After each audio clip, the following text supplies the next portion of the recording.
one who was driving that car drunk. Necronomicon. Grimoire Book of Spells.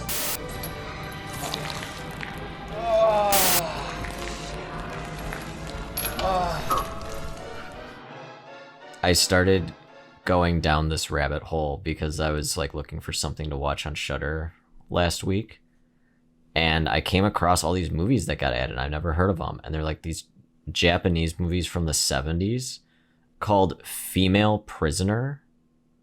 And it's like a bunch of different like prisoner numbers. This one was like, it was like Female Prisoner 701 Scorpion. And I was like, that sounds badass. And like the poster is like this like neon like illustration, and it looked like pretty violent. And I was like seeing all of these, and I'm like, what the fuck are these? There's like 5 of them, or maybe like 4 or 5.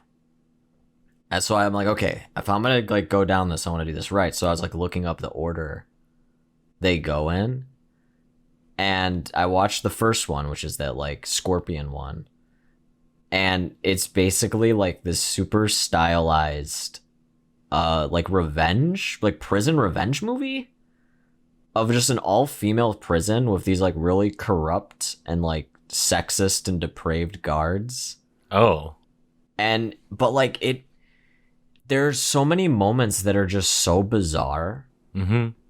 Like there's a part where like this one girl is trying to basically like shiv this other girl, and she like turns almost into like an oni and is like floating around and chasing her. What the hell? Yeah, it's like it just gets so like bizarre, and there's just constantly stuff like that. And like the story is just awesome. There's like so many like wacky characters, and like there's like the villain in it is like this DEA agent that like sentenced like our main character to like prison. Like he like basically used her. And she's like wants to get out and get her revenge, but every time he enters they do like this evil music sting, and it like zooms in on his face, and it's awesome. What country is this from? Japan. Oh, of course, I figured it would be. It's but it's just like from like the 70s too, and it was like really, they like the movie's like is incredible. Oh, okay, I'll have to watch this. They're like super stylized. Yeah, I'm gonna watch the rest of them. I watched them with Carolina, and Carolina was even like, whoa, this is awesome. I was like, fuck yeah. There's like 5 of them, you said? I think it was 4 or 5. Wow. Yeah, they're really that. cool. They're really weird. And I'm glad, because I remember seeing them before, because like Arrow Video had them, but now that they're on Shudder, I was like, fuck. But yeah, I'm gonna watch them, and I will report back to you on how badass each one is. Because if any of them are like the first one, it's gonna be a good time. Like I don't know how to describe it. It is like it's just a bizarre, surreal experience. Yeah, and it's like it's like there's like not a horror movie per se, but there's parts that are definitely like disturbing. Okay. It's almost like, I guess if Wes Anderson was Japanese and made a horror revenge movie. What the fuck? I think that's that the best so way to weird. describe it. I think that's the best way. Like, have you seen Hausu? That's been on my list for a while. That's one of my all-time favorite movies. And it has a very similar style, not as exaggerated as Hausu, but very similar, to where it kind of just breaks reality and goes into surrealism often. I'm cool with surrealism. Yeah. Oh, we love surrealism. Oh, I don't know where to go from there. I was trying to make a pun, and I was just in too deep, and I was like, fuck, I can't. I'm not clever enough. I'm keeping that in. That's getting kept in. Okay, thank you. Thank you for keeping in my failures. No problem. I'll re-listen to it just to remind myself, and I'll get better. Just me crying as I re-listen. That's me every time I have to edit it, because I have to listen to myself like up for an hour. That's awful. If I ever have really to hear bad. my voice, I immediately want to kill myself. So why are we doing this? I don't know. But welcome to the Guts and Ghouls podcast. I'm Dax. And I'm Brad. And today we watched Castle Freak. I guess this is kind of like a franchise review. I don't know if you consider it a franchise if there's only one and then a remake. That's a franchise. Yeah, I would say it's a franchise. For sure. But Castle Freak is a 1995 film directed by Stuart Gordon, who also did Reanimator. And the plot is essentially there is a castle and there is a freak in the castle. And that's it. And it's funny because I was doing research because like after watching the first one, I was like, why is this movie made? You know? Yeah. Like why? It's so simple. Mm-hmm. And I guess the Stuart Gordon was in his producer's office and he saw a poster of a woman whipping a freak in a castle. And he's like, hey, what's that? You know? Yeah. And his producer's like, oh, like we don't have a script yet, but we're gonna like make it into a movie. And he's like, do you want to direct it? And Stuart Gordon's like, I mean, like, yeah, sure, but like, what is it? And the guy basically told him, you have to make this movie, but the only way it could be made is it has to have a castle and it has to have a freak. That is the exact quote. He's like, it needs a castle and it needs a freak. That's hilarious. So Gordon's like, fuck yeah. And they agreed to purposely do it on a small budget because this is only at a $500,000 budget because he wanted to make it unrated. Yeah. He wanted to make an unrated film, and he couldn't do that if they were to funnel a whole huge budget into it. Right. I mean, they eventually did have a theatrical, like, R-rated cut. Mm-hmm. But the goal from the beginning was for it to be unrated. And I understand that now when I watch the movie. Yeah. That makes a lot of sense. I didn't expect it to go as hard as it did. Yeah, no kidding. Especially with some of, like, the gore and how much... nudity, it's not even sexual nudity either. It's not like really. It's like very gross nudity. Yeah, and like the scenes that the nudity is in are like sad. Yeah, or like when the husband is like having sex with that prostitute, and it's just like it looks just so pathetic. Yeah, it's like not shot in a sexy way at all. I mean, purposefully so. Mm-hmm. Yeah. There's a lot of purposely making things not sexy in this movie. Yeah. But what's interesting is Gordon was a big H.P. Lovecraft fan. So he decided to basically adapt the version of the H.P. Lovecraft story, The Outsider. And I'm going to give a brief summary of The Outsider from start to finish because... as we talk about the 1995 one and then the 2020 remake, you're going to see two very different interpretations of that. Okay. And as I said, one will be good and one will be bad.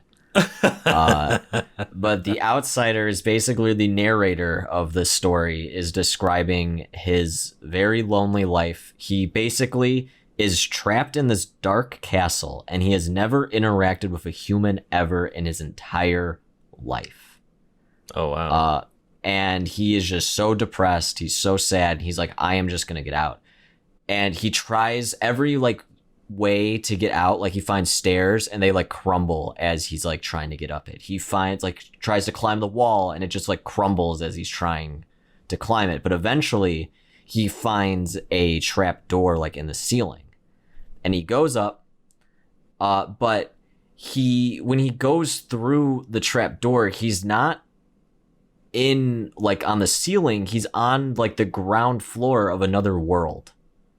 And he looks up and sees this full moon, and he describes it as the purest ecstasy he has ever known.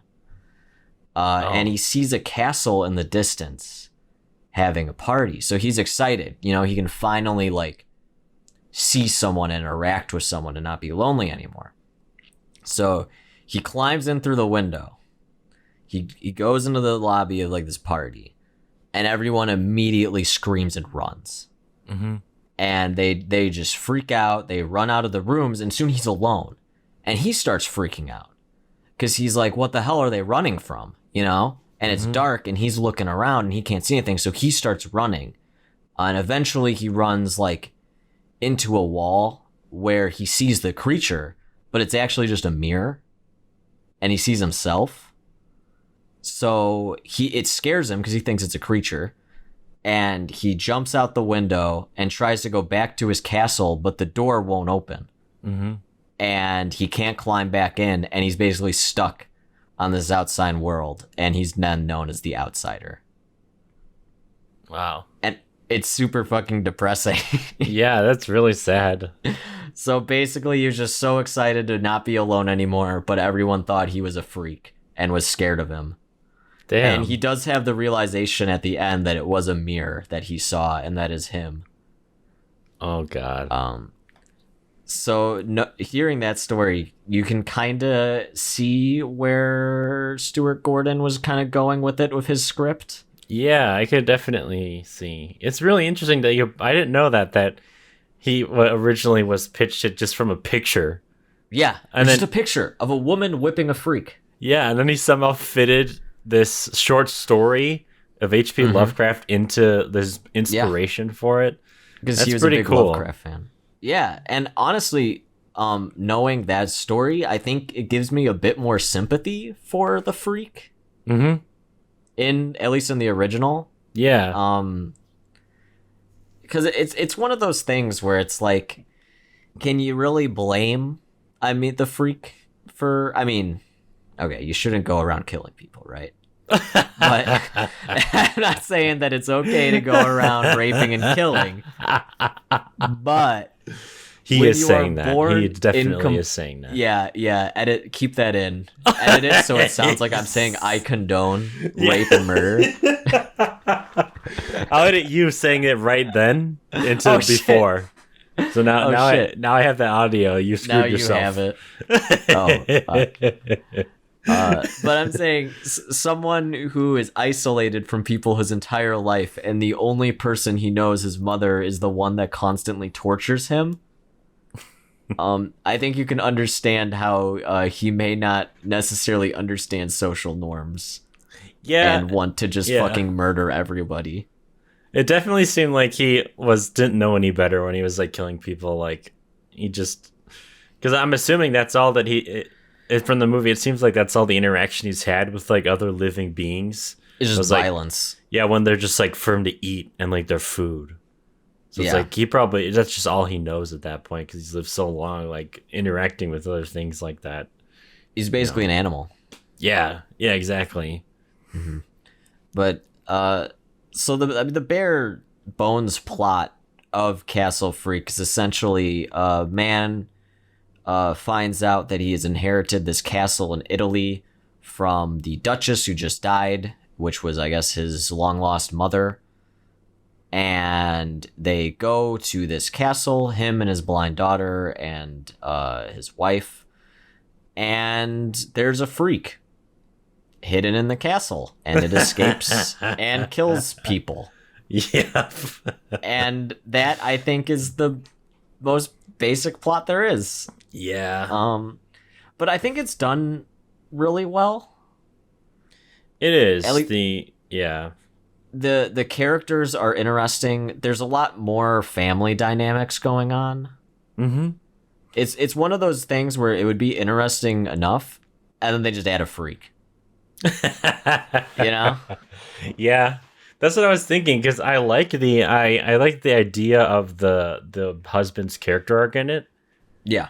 Because basically it's supposed to be like, because I think he got their son killed in a car accident because he was driving drunk, right? Yeah, he was an alcoholic. Right. And I think that same accident also caused his daughter to go blind. Yep. Okay. So like the wife blames him for that, and like they're not sleeping together and all that. So basically the husband's arc is kind of like, because the wife is kind of constantly blaming him for not like protecting them and like looking out for their daughter and their son. Right. Like she really blamed him for that. So his arc is kind of like, over the course of the movie, he like gets to protect their family from this like freak who's like running around killing things, and he at the end he makes like the ultimate sacrifice for for his family. Yeah, so I like the idea of that character arc, that like a husband who feels so guilty about a mistake that he made, and then coming around and being able to like be there for his family finally. Like that was really interesting to me.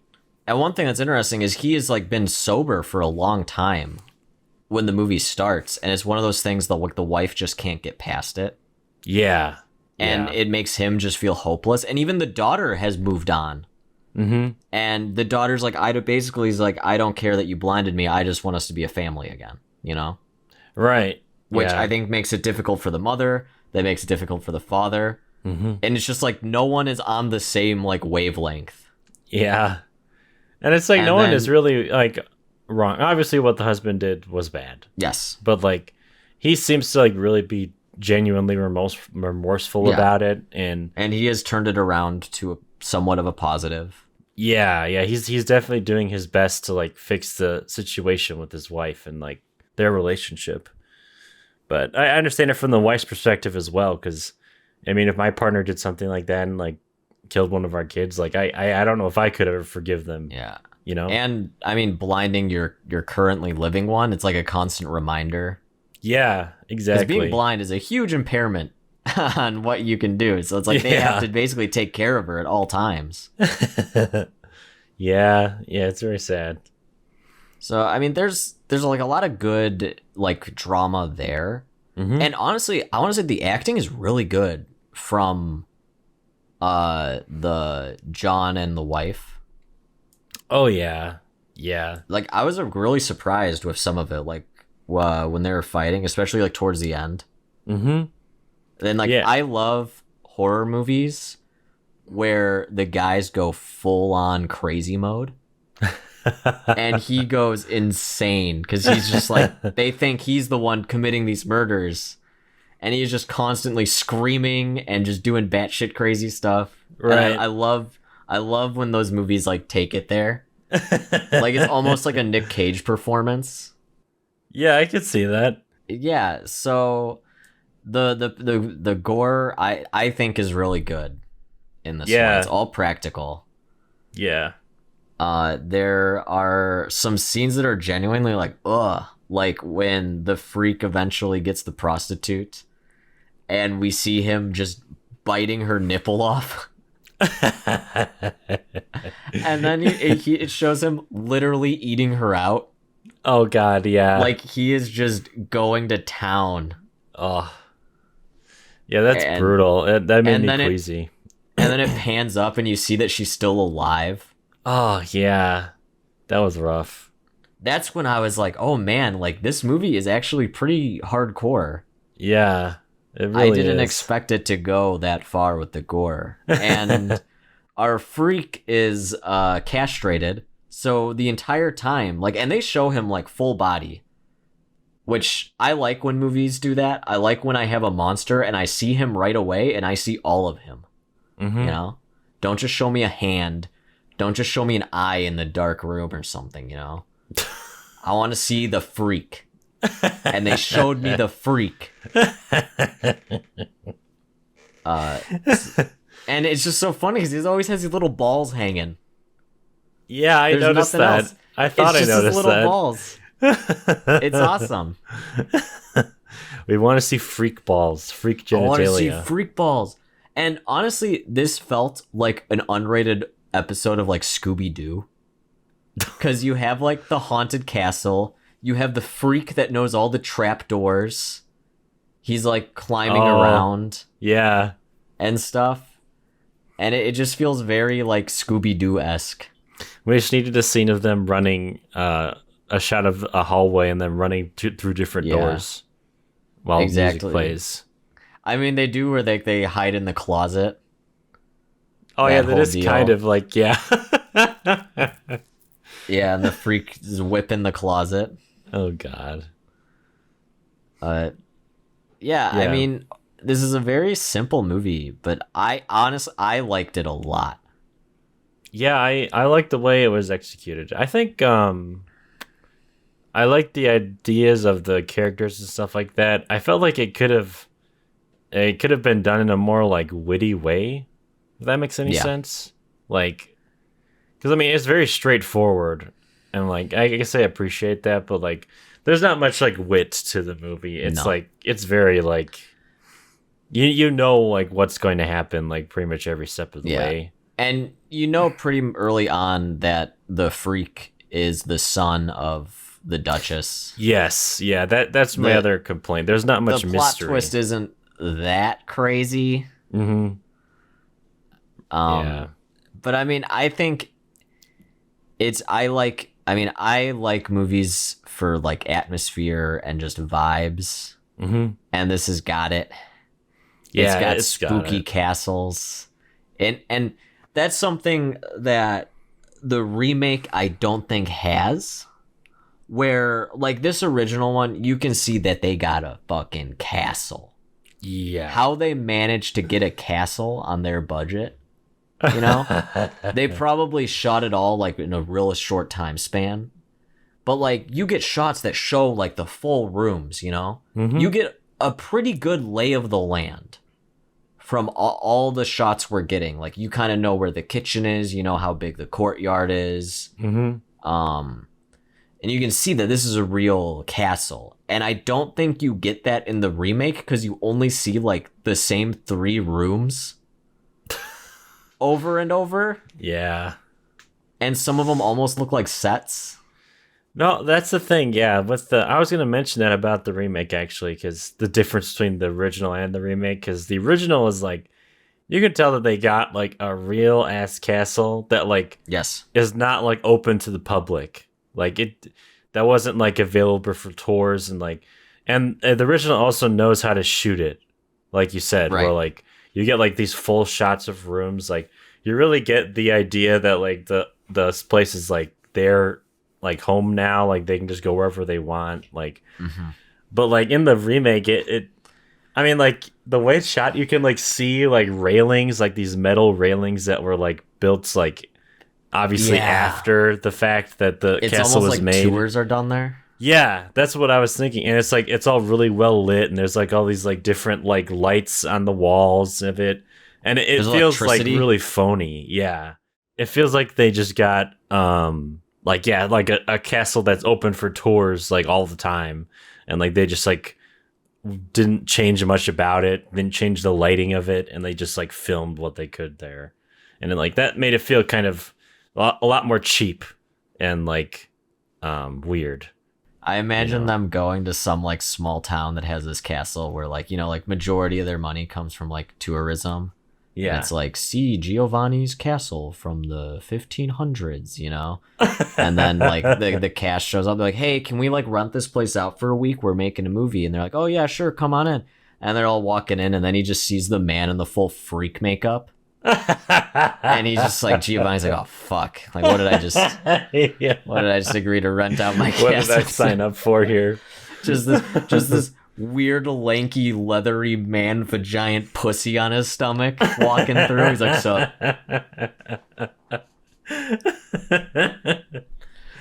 I think overall the original is good. I think it is a great use of skill and a low budget to make something very good and unique. Yeah, for sure. And let's get into the remake, where I think you can see how to not use a low budget. Because the remake, I went in optimistic. You know, I expected this to be very similar, like the same beats of the original. Mm-hmm. And quickly I realized that is not the case. Because we don't have the family anymore. Yeah. We have these delinquents. I don't know if they're a gang or not. But they're definitely addicted to drugs and maybe alcohol. But essentially Rebecca, who is the daughter character in the original, is just Rebecca. And John is not the father anymore, it's her boyfriend. And the boyfriend is drunk driving, and they get into an accident, and she loses her eyes. Yeah. And she's the one that inherits the castle. Right. And that's when, and then he's like, oh, don't worry, the gang's coming to move things. That's when I realized, oh, this is just going to be some weird generic kind of slasher movie where you get all these young teenagers who are just drunk and fucking the entire time. And they get killed. That's what I was thinking at this point, too. And they change up kind of the background. Well, they change it up a lot of the freak. Because now the freak's mother, the Duchess, is like a religious fanatic. Yeah. And we're just gonna go into full spoilers here on this one. Because it doesn't fucking matter. Yeah. We're just saying, do not see this movie. Do not waste your time already. Spoilers do not matter. If you want to laugh, if you like bad movies, and you want to get a couple friends and have some drinks and put on something, this is it. Yeah. Because there are a lot of stuff that made me laugh out loud. But essentially, the freak, instead of just being like an abused child who has been isolated since birth, the freak is now a demigod of the elder gods. And essentially, the father of the Duchess summoned a creature from another dimension to fuck her so she could give birth to this freak. And she found out and decided to torture it and torture herself for giving birth to this abomination. But that doesn't make sense, because why did they just let her go and have the kid if they're like this cult? That's what I was thinking as well. Like, it's so stupid. Okay, if you think you're pulling the strings and you have the resources to open a portal to another dimension and allow a creature to fuck your daughter in order to create a demi-human that will bring on the elder gods, you think you'd want to have that baby in your sights at all time. You know? You think you'd want some control of the situation. But we just never see them. No. It's like the most powerful being in the world is just getting locked away in a basement and just getting whipped every day.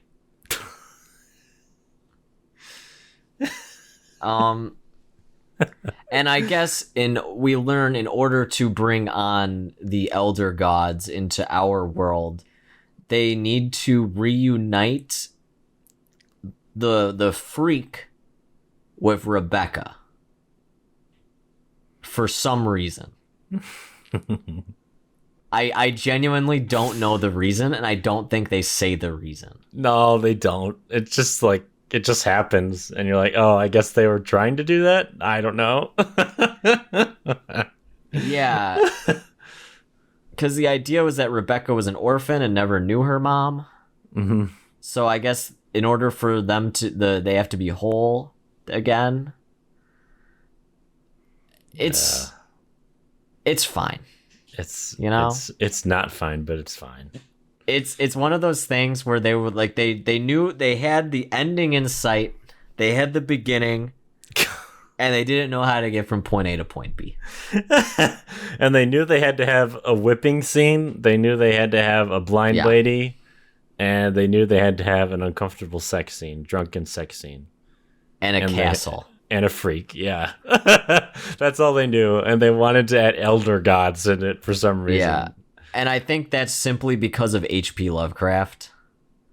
That would make sense. But like, instead of like taking a specific story of H.P. Lovecraft like Gordon did, they were just like, oh, that guy likes like big elder gods, right? Yeah, Cthulhu, okay. Yeah, let's just tie it into that. Let's just do something like that. It's just, I don't know why you would for a movie like this.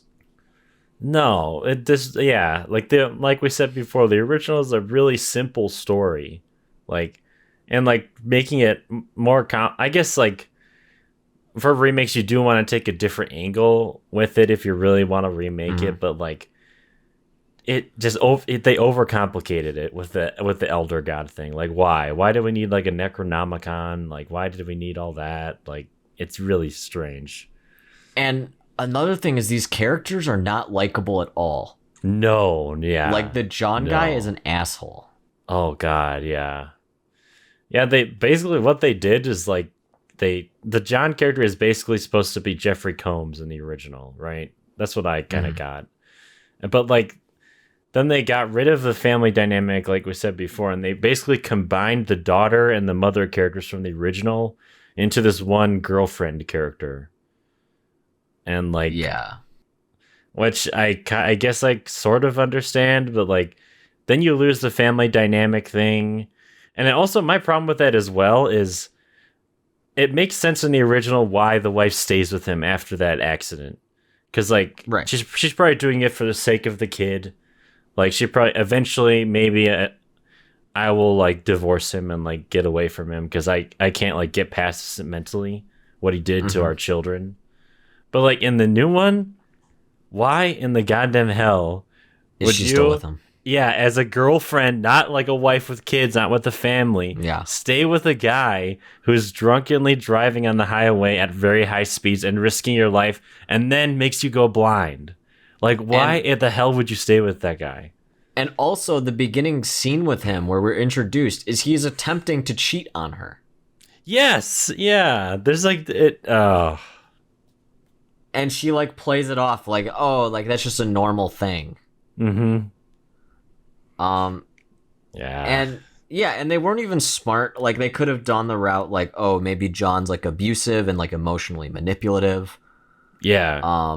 But I guess her logic is, oh, he's clean now. Well, it's like, oh, well, him not doing crack isn't going to bring back your eyes. So I know he basically ruined her life. It's and he relapses for some reason because he's just stressed about the castle. Yeah, for no reason at all. That's by the way. Reason. Yeah, he just gets some guy to shoot heroin in the tunnels. I love that scene is so funny where he's like, okay, thanks for the drugs, and he's like, can I shoot heroin here? Oh my god, yeah, I love that like, guy. What the? He's like, no, leave, and he's like, but I live with my mother. She will not let me shoot heroin. I have to do it here. And he's just like, what the fuck? Get out. And he's like, yeah, I shoot heroin here. And he just starts shooting up. And John's like, okay. He's like such a comical, like, is this supposed to be Russian? I don't even know. I think it was Russian. Yeah. It's like a really over the top Russian accent. It was a guy who was not Russian doing a Russian accent. Yeah. Yeah, I thought that was funny too. That was hilarious. I want to talk about my favorite moment, and I did not expect this at all. And I think this is really the first. I mean, we get the kill. The junkie guy, the Russian man, gets killed. He just gets stabbed with a heroin needle in the eye, which is fine. Yeah, but at this point, John has gone full. He's just using again, and he's drunk. And the girl he was trying to cheat on her with in the beginning, I guess they have an on and off thing, and she is just for some reason so thirsty for John. Yeah, and she's like, "Come on!" And they go to a bedroom, and she finds chains on the bed, so she chains him up and blindfolds him. And as she's like riding him, the freak sneaks out and cuts her throat while they're having sex. And I was like, oh, okay, that's funny. Because he's like, hey, why'd you stop? And then the freak gets on him. And I'm like, hang on. I thought, okay. Because the freak's head starts going down out of frame towards John's penis.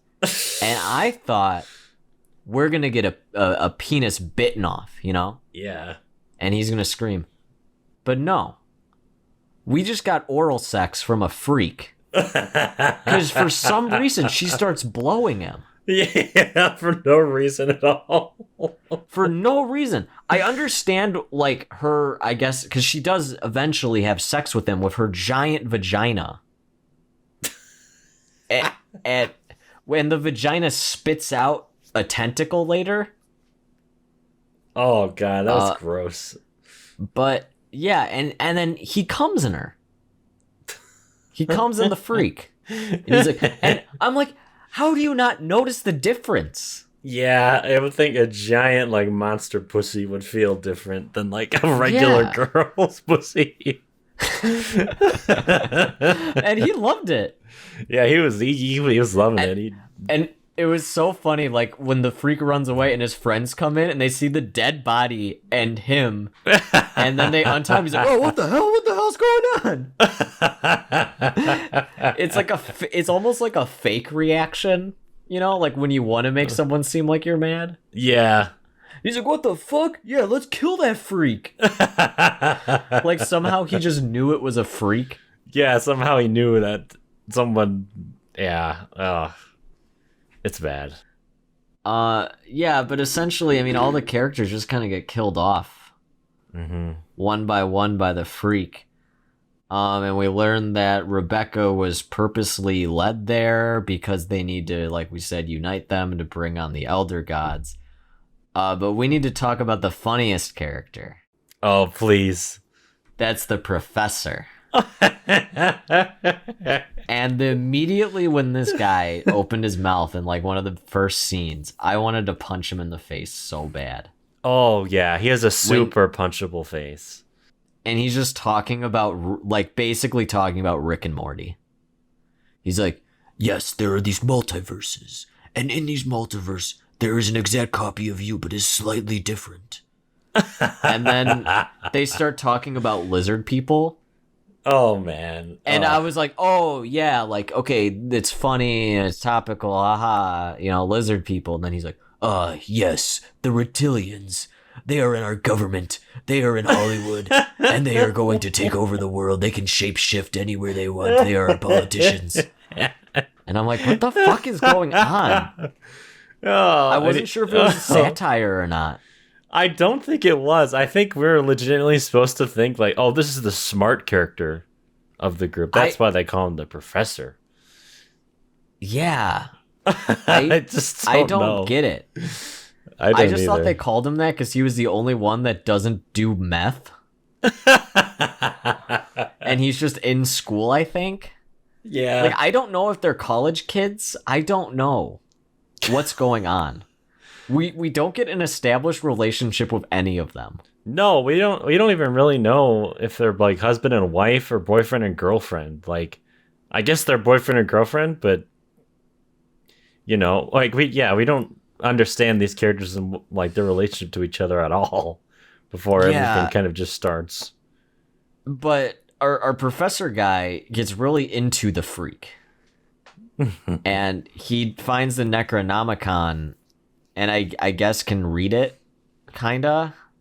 For no reason at all. And he learns, he's like, oh, yes, I know about the ancient ones. Is it like Roth-Magoth or something like that? It's some name. Star Wars name. Yeah, it's a Star Wars name. They actually called George Lucas.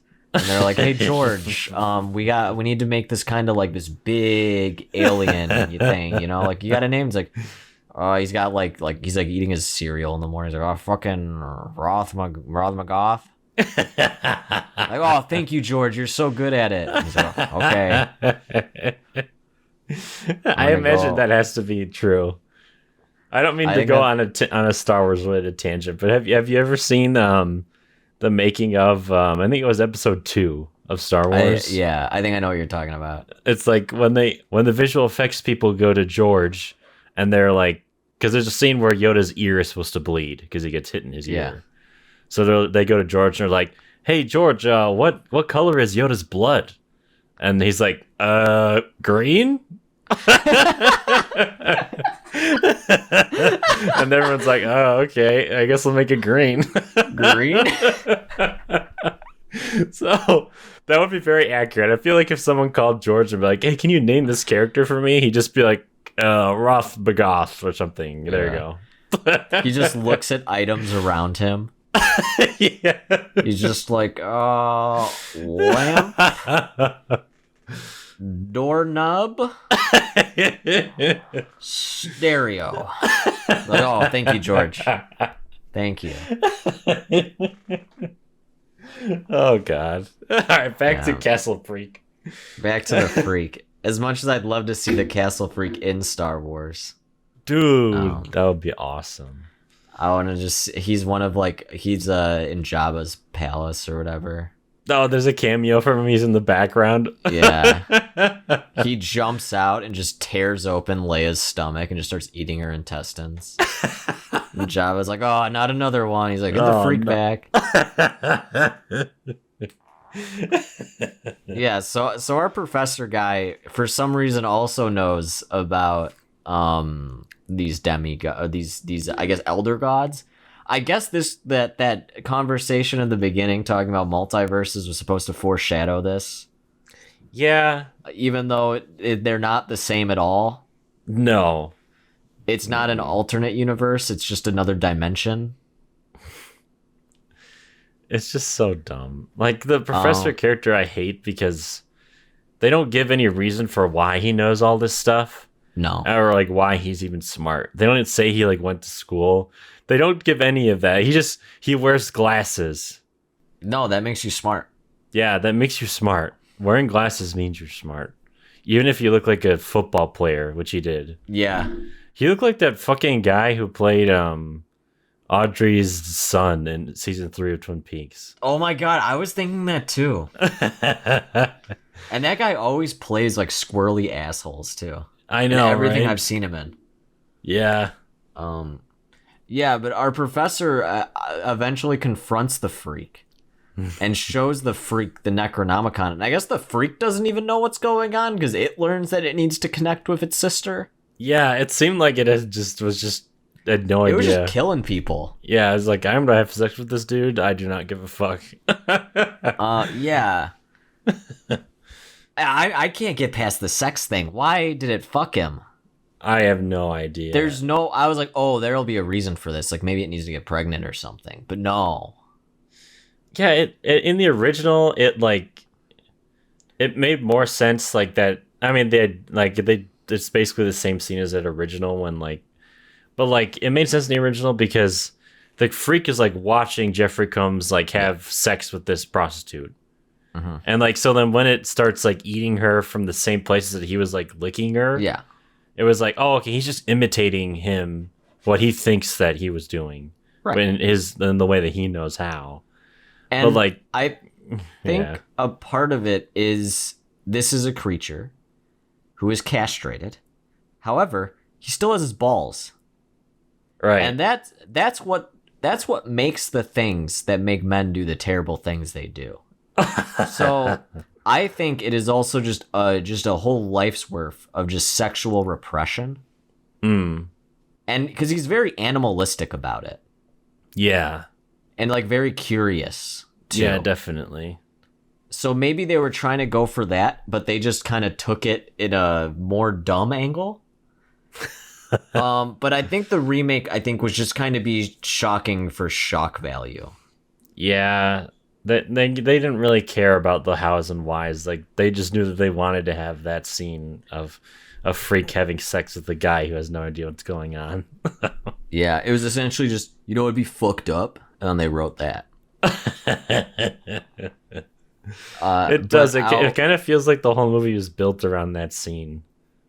Yeah, just an excuse to do that. It was almost like, pun intended, the climax of the movie. It was. Because I feel like everything else before and after that is just boring. I want to, the middle of 45 minutes of just them wandering around in the castle is so boring. It doesn't do anything. No, it's terrible. It's really bad.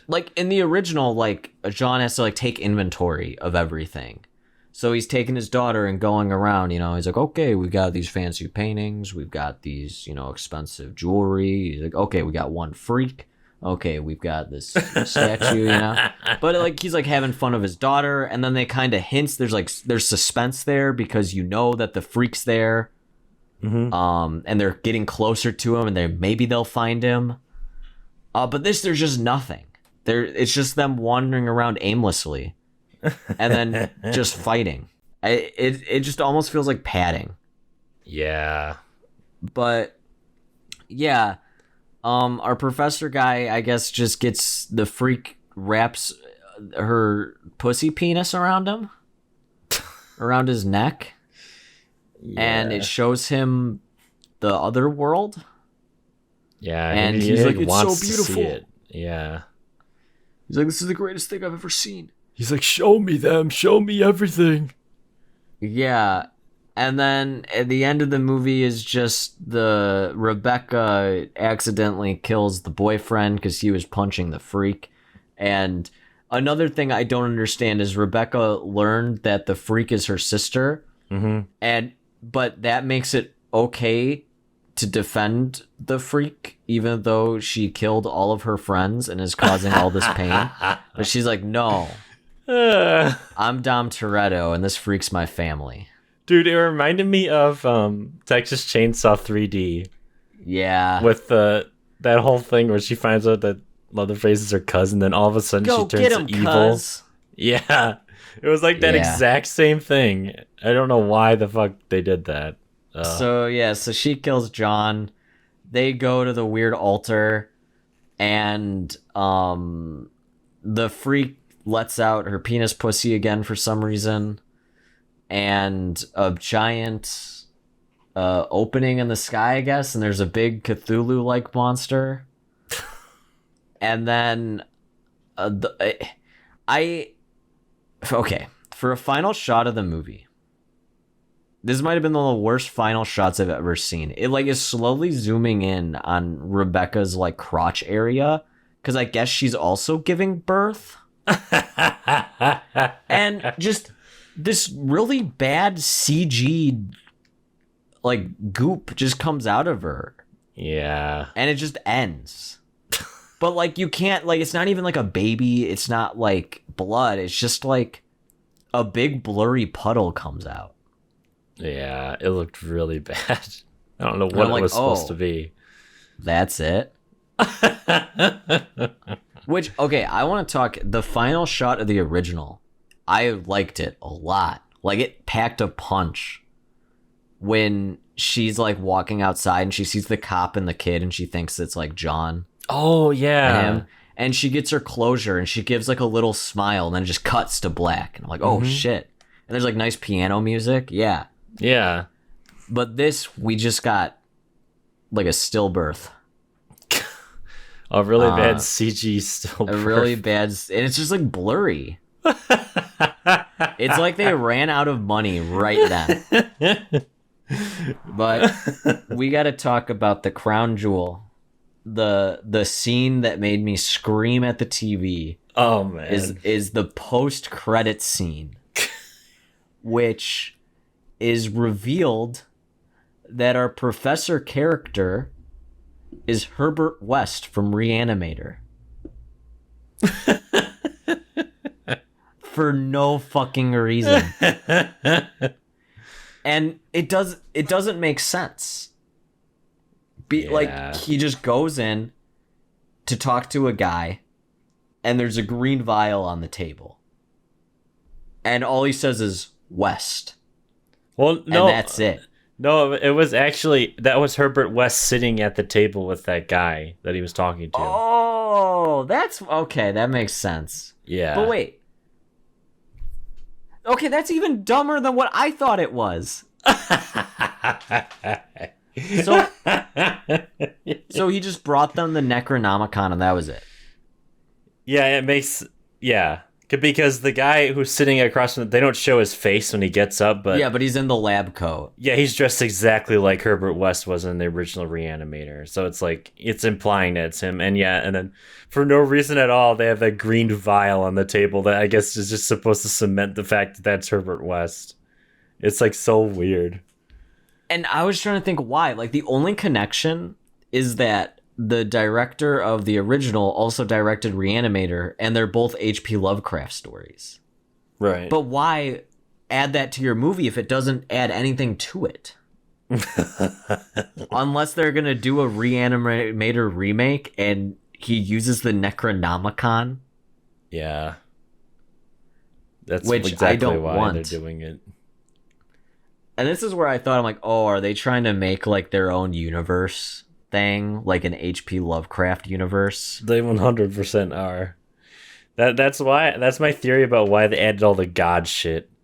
Yeah. Because they're like, oh, this is like gonna help us out in the future of our cinematic Lovecraft universe we're making on Shudder. Roth-Magoth is basically the Thanos of the H.P. Lovecraft, the HCU.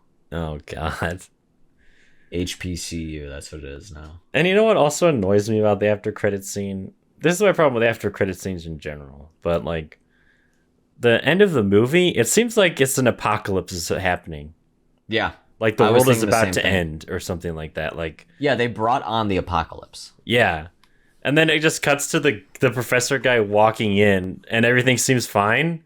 And people are just normally like sitting down talking to each other and nothing happened. And it's like, what? I don't know. What they should have done is like, when like there's sequels to movies and like the first one is like, it's like, whoa, like the world is destroyed or like something really bad happened. But then in the beginning, there's just like a news article about it. Like Professor walks in and on the table, it's just giant monster comes out of the sky in Albania. Cops shoot him dead. World saved. And that's all we get. That's what the MCU does a lot. A lot. Like the end of Eternals. I don't know if you fucking saw that movie, but at the end of that movie, you're asking me if I saw Eternals. I think you know the answer before you ask that question. But go on. Yeah. At the end of that movie, like there's like a literal like a giant like god being coming out of the core of the earth, and he gets partially out before they kill him. And like in every MCU project since then, they have not referenced that. Like literally, a giant hand was coming out of the core of the earth. You'd think that would be like cataclysmic to like the Earth's like ecosystem and like the atmosphere and the way and everyone would be talking about it. Yeah, and it's just not mentioned ever again. It probably won't be. It'll be like in a newspaper clipping or like in the background of a shot on the news or some shit like that. Everyone's like, hey, you remember when that giant hand came out of the sky? And we almost all died. The whole world almost ended. Died. The whole world had a giant fucking earthquake, and we all thought we were going to die, and we were all calling our families and loved ones and telling them we love them and care about them. The only thing they didn't do that with was the snap. The snap has been referenced a lot. But anyway, back to the fucking what's it called? Castle Freak. The Castle Freak remake. Overall, I think we can agree that the remake is stinky. Yeah, do not waste your time watching this. Good God, please do not watch this. Just watch the original. I like the original a lot. I highly recommend it. Yeah. You can check it out on Shudder. I believe it's also on Tubi for free. Mm-hmm. Yeah. If you just like spooky castles, you like freaks. I mean, honestly, this has been on my watch list for the longest time simply because of the name. Castle Freak? Castle Freak. And I remember the poster is just like the freak's face, and that's it. And I'm like, oh, this looks badass, Solid. And this was like, I feel like it helps that this was made in the 90s because this feels like a concept of like an 80s like movie back when like the slasher craze was going on. Mm-hmm. Like this could have easily just the premise have just been like just a really exploitative, 1 in a million horror movies that came out and no one watched. But I feel like implementing the H.P. Lovecraft story and I think having a competent director behind it really shows just how important care in a project goes, even if it's something called Castle Freak. Yeah. Even if the premise he was just told you gotta have a castle, you gotta have a freak. And the fact that he was actually able to make something like really good and unique out of it is really impressive. Yeah, that's my takeaway from it too, is like sometimes you just have that talent. And like this guy, he's like Stuart Gordon was like a really creative, like really passionate guy, and even for a movie like this that seems kind of like simple and maybe like exploitative on the surface, he makes it interesting and through his filmmaking and writing, and yeah, he was a really skilled filmmaker, which makes me all the more mad that At the end of the reboot credits, they said in memory of Stuart Gordon. You know what's funny? When Carolina saw that, she's like, they're disgracing his name.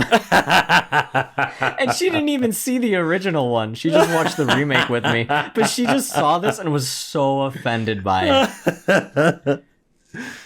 Yeah, they really were. It's like, it's a slap in the face. This new movie is. I'm sure they had well intentions with it when they first started making it, but oh my god, whoever did this new one is no Stuart Gordon. This is it's a stinky one.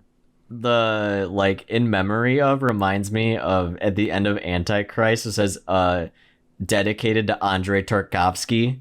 Oh, and it's so funny because Tarkovsky would have fucking hated that movie. Yeah. That's why is that movie dedicated to him? Because Lars von Trier likes Tarkovsky. That's the only reason. So he just oh, that's weird. But thematically, I think it is like the opposite of what Tarkovsky believes. Yeah, of the few Tarkovsky movies I've seen, it seems like that is not a movie he would want to make or like watching at all. No, absolutely not. Tarkovsky is actually a very spiritual man. Yeah. And Antichrist is a not spiritual movie. But overall, I will say though, watching these, I didn't have the worst time. Because at least the remake was funny for me. Mm-hmm. It was boring through the middle. Like, I was trying to stay awake. But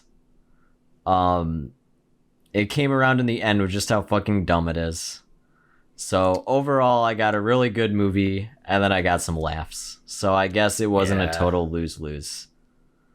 Yeah, I don't know if it's the laughs are like they're not. I don't think there's enough of them to warrant like someone watching it. But like, it's not like a so bad it's good movie. No, yeah. But if you're morbidly curious, yeah, it's funny to laugh at the fact that they tried to make a Shudder cinematic Lovecraft universe. Like that's pretty much it. Yeah, I think it's more funny if you've actually seen the original. Yeah, and be like, whoa. These are two very different takes. Yeah. But that's Castle Freak. We have our castles, we have our freaks. Love them or hate them. We got the freak. We got him. So freaks in the bag. Yeah. Freaks in the bag. We'll give this one 8 freaks out of 10. You know, 8 freaks out of 10, and a little cup of soda to go on the side. Yeah, maybe a pussy with a big veiny long red tentacle coming out. That's what we give the remake. Oh. Just one elder god pussy out of 10. The one elder god snake pussy. Oh, that was disgusting. Full of John's cum.